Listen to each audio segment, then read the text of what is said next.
আবার স্পেশাল কিছু করে এখন কি অবস্থা, কদিন লাগবে? আমাদের তারেক রহমান সাহেবের পক্ষ থেকে ঈদ উপহার।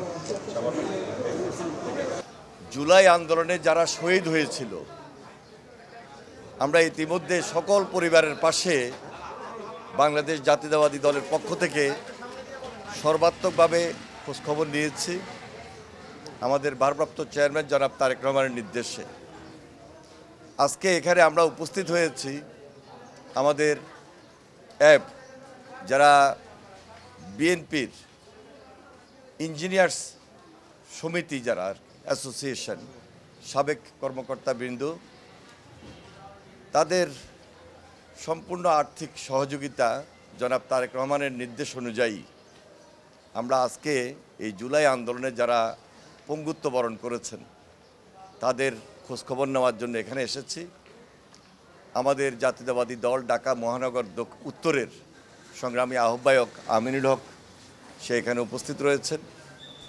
অন্যান্য কর্মকর্তাবৃন্দ যারা ড্যাব এবং অ্যাবের সঙ্গে সাবেক নেতৃবৃন্দ জড়িত আছেন, দায়িত্বশীল তারা আছেন। ইঞ্জিনিয়ার হাসিন সেও আছেন। আমরা আগামী যে ঈদুল ফিতর, এই ফিতর উপলক্ষে তারেক রহমানের পক্ষ থেকে সামান্য ঈদ শুভেচ্ছা নিয়ে তাদের পাশে আবার উপস্থিত হয়েছি। দেখুন, বারবারই আমরা বলছি যে দীর্ঘ 15-16 বছর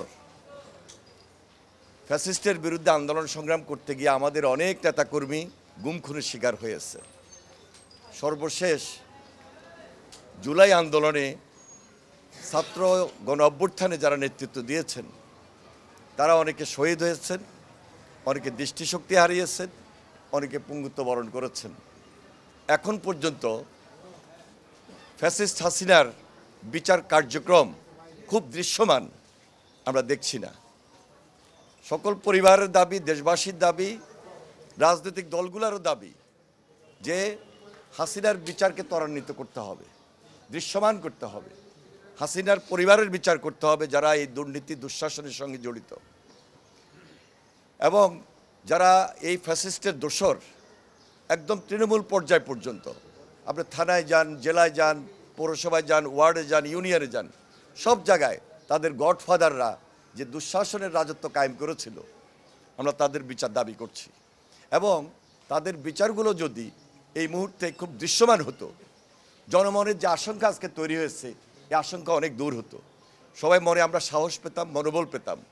তাই আমাদের প্রত্যাশার জায়গা থেকে এই দাবি, আগামী কিছুদিনের মধ্যে দ্রুত বিচার আইন বলেন, দ্রুততার সহিত বলেন, বিচার প্রক্রিয়াটা খুব বেশি ত্বরান্বিত করতে হবে। এবং বিচার প্রক্রিয়া যত ত্বরান্বিত হবে আওয়ামী লীগের রাজনীতি নিষিদ্ধকরণ হয়ে যাবে। সেটাই আজকে জনতার দাবি।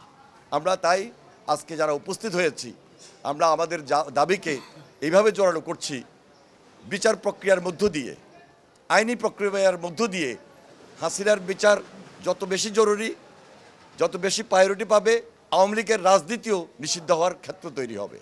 সুতরাং আজকে আমরা সবাই মিলে একটা সুন্দর বাংলাদেশ দেখতে চাই। সবাই টার্গেট এক, লক্ষ্য এক। ওই টার্গেট এবং লক্ষ্যে পৌঁছার জন্য আমরা এখনও এক এবং ঐক্যবদ্ধ থাকতে চাই।